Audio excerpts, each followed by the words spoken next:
نحمده ونصلي علی رسوله الکریم اما بعد فاعوذ باللہ من الشیطان الرجیم بسم اللہ الرحمن الرحیم۔ پچھلی کلاس میں ہم نے دیکھا کہ کون کون سے وہ لوگ تھے جو رسول اللہ صلی اللہ علیہ وسلم کو تکلیفیں دیا کرتے تھے، اور اللہ سبحانہ تعالیٰ نے ان کو کس طرح دنیا میں ہی پکڑ لیا۔ یہ بھی ہم لوگوں نے دیکھا کہ کس طریقے سے تکلیف دہ موت ان کو نصیب ہوئی تھی۔ اچھا، رسول اللہ نے جب ان تکلیفوں اور سختیوں کو دیکھا تو انہوں نے 2 قدم اٹھائے، اور وہ 2 قدم کیا تھے وہ انشاءاللہ ہم آج کی سیریز میں جانیں گے۔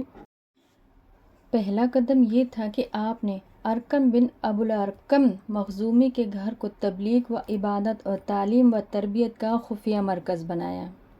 کس کے گھر کو بنایا؟ ارقم بن ابو الارقم کے گھر کو، کیونکہ وہ بدماشوں کی نگاہوں سے دور صفا کے دامن میں واقع تھا۔ آپ صلی اللہ علیہ وسلم صحابہ اکرام رضی اللہ عنہ کے ساتھ میں خفیہ طور پر اکٹھے ہوتے۔ نبی صلی اللہ علیہ وسلم صحابہ اکرام کو اللہ کی آیتیں تلاوت فرماتے، ان کا تذکرہ کرتے اور انہیں کتاب و حکمت سکھاتے تھے۔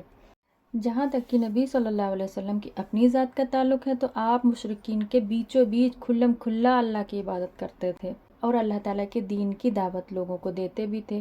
اسے نہ آپ کو کوئی ظلم و زیادتی روک سکتی تھی، نہ ہی مذاق اور استہزاء۔ یہ اللہ کی حکمت تھی تاکہ جو ایمان لائے ہیں انہیں بھی دعوت پہنچ جائے، اور جو ایمان نہ لائے ہیں انہیں بھی اللہ کی دعوت پہنچ جائے، اور اس تبلیغ کے بعد کسی کے لیے اللہ کے خلاف حجت باقی نہ رہ جائے کہ قیامت کے روز کوئی کہنے والا یہ نہ کہہ سکے کہ میرے پاس میں تو کوئی خوشخبری دینے والا یا ڈرانے والا آیا ہی نہیں تھا۔ اسی لیے رسول اللہ صلی اللہ علیہ وسلم کھلم کھلا سب کو دعوت دیتے تھے، لیکن اپنے جو صحابہ اکرام تھے ان کو تکلیف نہ پہنچے، اس لیے انہوں نے دارالارقم نام کے ایک گھر کو چنا تاکہ صحابہ اکرام وہاں سب کی نظروں سے چھپ کر دین کا کام کریں۔ اور جو دوسرا قدم تھا وہ یہ تھا کہ آپ نے خوب اچھی طریقے سے یہ بات پتہ کر لی کہ حبشہ کا بادشاہ نجاشی ایک انصاف پسند حکمران ہے اور اس کے یہاں کسی پر ظلم نہیں ہوتا ہے۔ مسلمانوں کو ہدایت کی کہ وہ حبشہ ہجرت کر جائیں۔ مطلب پہلا قدم یہ اٹھایا کہ دارالارقم نام سے ایک گھر بنایا، دوسرا قدم یہ اٹھایا کہ مسلمانوں سے کہا کہ آپ لوگ حبشہ ہجرت کر جائیں۔ اس ہدایت کے مطابق رجب سن 5 نبوت میں مسلمانوں کے پہلے قافلے نے ہجرت کی۔ اس میں 12 مرد، 4 عورتیں اور ان کے سردار عثمان بن عفان رضی اللہ عنہ تھے۔ نیز ان کے ساتھ ان کی بیوی رقیہ رضی اللہ عنہا بھی تھیں جو نبی صلی اللہ علیہ وسلم کی صاحبزادی تھیں، اور یہ حضرت ابراہیم علیہ السلام اور حضرت لوط علیہ السلام کے بعد پہلا گھرانہ تھا جس نے اللہ کے راستے میں ہجرت کی تھی۔ یہ لوگ رات کے اندھیرے میں چپکے سے نکلے اور جدہ کے جنوب میں واقع شعیبہ کی بندرگاہ کا رخ کیا۔ ادھر قریش کو ان کے بھاگنے کا پتہ چلا تو غیظ و غضب سے پھٹ پڑے، فوراً آدمی دوڑا دیے کہ انہیں پکڑ کر مکہ لایا جائے اور خوب سزا دی جائے، یہاں تک کہ وہ اللہ کا دین چھوڑ دیں۔ لیکن ان کے پہنچنے سے پہلے مسلمان سمندر میں دور جا چکے تھے، لہٰذا یہ لوگ ساحل تک جا کر نامراد واپس آ گئے۔ اب دیکھیے کہ یہ لوگ جب ہجرت کر کے چلے گئے ہیں تو اس کے قریب 2 مہینے کے بعد میں ایک اور واقعہ پیش آتا ہے کہ آپ رسول اللہ صلی اللہ علیہ وسلم رمضان سن 5 نبوت میں ایک روز مسجد حرام میں تشریف لائے۔ اس وقت کعبہ کے آس پاس قریش کے بہت سارے لوگ جمع تھے، ان میں ان کے بڑے بڑے سردار بھی تھے۔ تو اس ٹائم میں سورہ نجم بس ابھی تازہ بتازہ ہی اتری تھی۔ آپ نے ان کے درمیان میں اچانک کھڑے ہو کر اس کی تلاوت کرنی شروع کر دی۔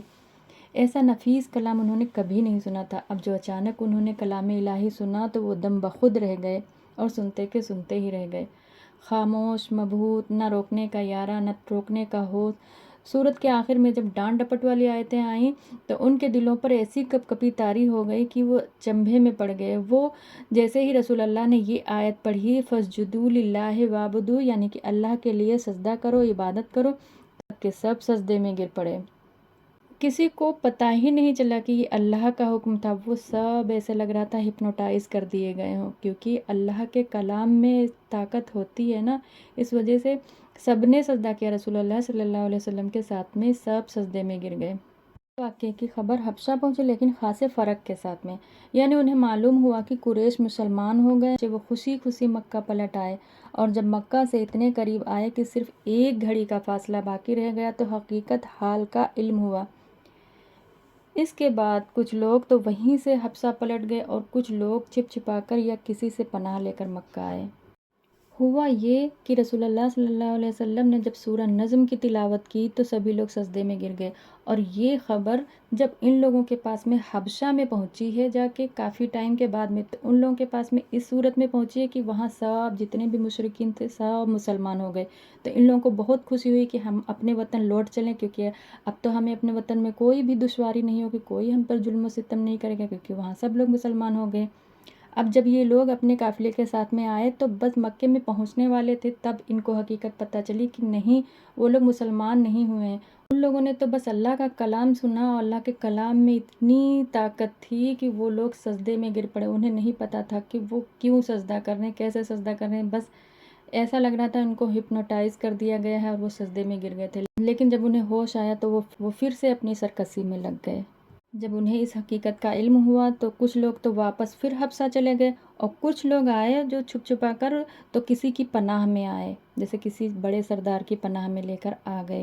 اب جب پہلی ہجرت ہو گئی، اس کے بعد میں مسلمانوں پر قریش کی بہت زیادہ سختیاں بڑھ گئیں، کیونکہ ایک طرف تو انہوں نے جو بے خودی میں مسلمانوں کے ساتھ میں سجدہ کر لیا تھا اس کا انہیں پچھتاوا تھا، دوسری طرف مسلمانوں کے ساتھ نجاشی جو حسن سلوک کر رہا تھا اس کی بھی انہیں بہت جلن تھی۔ لہٰذا رسول اللہ صلی اللہ علیہ وسلم نے صحابہ اکرام رضی اللہ عنہ سے فرمایا کہ وہ دوبارہ حبشہ ہجرت کر جائیں۔ چنانچہ اب کی بار 82 یا 83 مرد اور 18 عورتوں نے ہجرت کی۔ اب چونکہ یہ دوسری ہجرت تھی تو ظاہر سی بات ہے کہ یہ ہجرت پہلی ہجرت سے زیادہ مشقت والی تھی، کیونکہ قریش چوکنے تھے اور مسلمان کی نقل و حرکت پر نظر رکھے ہوئے تھے، لیکن مسلمان ان سے کہیں زیادہ چوکنے، باحکمت، صاحب استقامت ثابت ہوئے، اور ان کی ساری دھر پکڑ کے باوجود وہ حبشہ کو نکل گئے۔ اللہ اکبر! جب مسلمان سارے چلے گئے حبشہ تو ان مشرکین کو یہ بات بہت ناگوار گزری کہ ان سے چھوٹ کر ایک ایسی محفوظ جگہ پہنچ گئے ہیں جہاں ان کی جان اور ایمان کو کوئی خطرہ نہیں ہے۔ ان کی واپسی کے لیے قریش نے اپنے 2 ہوشیار آدمیوں یعنی عمر بن عاص اور عبداللہ بن ربیہ کو حبشہ بھیجا۔ یہ دونوں اس وقت مشرک تھے۔ انہوں نے حبشہ پہنچ کر ایک سوچے سمجھے منصوبے کے مطابق سب سے پہلے پادریوں سے ملاقاتیں کی اور انہیں تحفے و تحائف پیش کر کے مجلل انداز میں اپنی آمد کا مقصد بتایا۔ ان سب نے حامی بھر لی، یعنی کہ وہ سب ان کی طرف ہو گئے۔ اس کے بعد نجاشی کے پاس آئے اور اسے بھی تحفے تحائف پیش کیے، اور پھر اصل مقصد کے لیے زبان کھولی اور کہا، دیکھیے کس انداز میں یہ کہتے ہیں کہ بادشاہ سلامت، آپ کے ملک میں ہمارے کچھ ناسمجھ نوجوان بھاگ کر آ گئے ہیں۔ انہوں نے اپنی قوم کا دین چھوڑ دیا ہے، آپ کے دین میں بھی داخل نہیں ہوئے ہیں، بلکہ ایک نیا دین ایجاد کر کے آئے ہیں، اور جسے نہ تو ہم سمجھتے ہیں نہ آپ ہی جانتے ہیں۔ اس لیے ہمیں آپ کی خدمت میں ان کی قوم کے بڑے بڑے لوگوں، ان کے والدین، چچاؤں اور کنبے قبیلے کے لوگوں نے بھیجا ہے تاکہ آپ انہیں واپس بھیج دیں، کیونکہ وہ لوگ ان پر نگاہ رکھتے ہیں اور ان کی خامی خرابی کو سب سے اچھی طرح جانتے ہیں، اس لیے آپ انہیں واپس بھیج دیں۔ جب ان کی یہ بات پوری ہو چکی تو پادریوں نے بھی منصوبے کے مطابق ان کی تائید کی، کیونکہ انہوں نے پادریوں کو تحفے تحائف ویسے پہلے ہی دے دیے تھے تاکہ وہ ان کی ہاں میں ہاں ملائیں، تو اس لیے پادریوں نے ان کے ہاں میں ہاں ملائی۔ لیکن نجاشی نے احتیاط برتی اور سوچا کہ دونوں فریقوں کی بات سننی چاہیے، تبھی حق واضح ہو سکے گا۔ اب دیکھیے یہ کتنے عقل مند تھے، اسی لیے رسول اللہ صلی اللہ علیہ وسلم نے حبشہ کا انتخاب کیا تھا، کیونکہ وہ جانتے تھے کہ وہاں کا جو بادشاہ ہے وہ بہت انصاف پسند ہے۔ اس لیے اس نے مسلمانوں کو بلایا اور پوچھا، یہ کیا دین ہے جس کی وجہ سے تم اپنی قوم سے الگ ہو گئے ہو، پھر میرے دین میں بھی داخل نہیں ہو اور نہ ہی ان کے دین میں ہی داخل ہو؟ اس کے جواب میں مسلمانوں کی طرف سے حضرت جعفر بن ابو طالب نے بات کہی۔ اور جعفر بن ابو طالب کون تھے؟ جعفر بن ابو طالب کے بیٹے تھے، حضرت علی کے بھائی بھی تھے۔ انہوں نے کہا، کیا کہا؟ اے بادشاہ، ہم جاہلیت والی قوم تھے، بت پوجتے تھے، مردار کھاتے تھے، برائیاں کرتے تھے، قرابت داروں سے تعلق توڑ دیتے تھے، پڑوسیوں سے بدسلوکی کرتے تھے، ہمارا طاقتور کمزور کو کھا رہا تھا۔ ہم اسی حالت میں تھے کہ اللہ نے ہم ہی سے ایک رسول بھیجا۔ ہم اس کی عالی نسبی، سچائی، امانت اور پاک دامنی کو جانتے تھے۔ اس نے ہمیں اللہ کی طرف بلایا کہ ہم اسے ایک مانیں اور اس کی عبادت کرے، اس کے سوا جن پتھروں اور بتوں کو ہم اور ہمارے باپ دادا پوجتے تھے انہیں چھوڑ دیں۔ اس نے ہمیں سچ بولنے، امانت ادا کرنے، قرابت چھوڑنے، پڑوسی سے اچھا سلوک کرنے اور حرام کاری اور خون ریزی سے باز رہنے کا حکم دیا، اور بے حیائی کے کاموں، جھوٹ بولنے، یتیم کا مال کھانے اور پاک دامن عورتوں پر جھوٹی تہمت لگانے سے منع کیا۔ اس نے ہمیں یہ بھی حکم دیا کہ ہم صرف ایک اللہ کی عبادت کریں، اس کے ساتھ کسی کو شریک نہ کریں۔ اس نے ہمیں نماز، زکوٰۃ اور روزے کا حکم دیا۔ جعفر رضی اللہ عنہ نے اسلام کے اور بہت سے احکام بھی گنوائے، پھر کہا کہ ہم نے اس پیغمبر کو سچا مانا، اس پر ایمان لائے، اس کی پیروی کی اور اس کے لائے دین الہی میں اس کا اتباع کیا۔ چنانچہ ہم نے صرف ایک اللہ کی عبادت کی، اس کے ساتھ کسی کو شریک نہیں کیا، اور جو چیزیں اس نے حرام بتائیں انہیں ہم نے حرام مانا، اور جن چیزوں کو حلال بتایا انہیں ہم نے حلال جانا۔ اس پر ہماری قوم کے لوگ ہم سے بگڑ گئے۔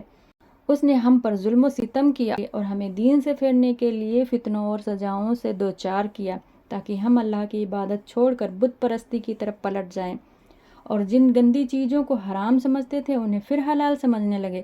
جب انہوں نے ہم پر بہت قہر و ظلم کیا، زمین تنگ کر دی، ہمارے اور ہمارے دین کے درمیان میں رکاوٹ بن کر کھڑے ہو گئے، تو ہم نے آپ کے ملک کی راہ لی، آپ کو دوسروں پر ترجیح دی اور آپ کی پناہ میں رہنا پسند کیا، اور یہ امید کی کہ اے بادشاہ، آپ کے یہاں ہم پر ظلم نہیں کیا جائے گا۔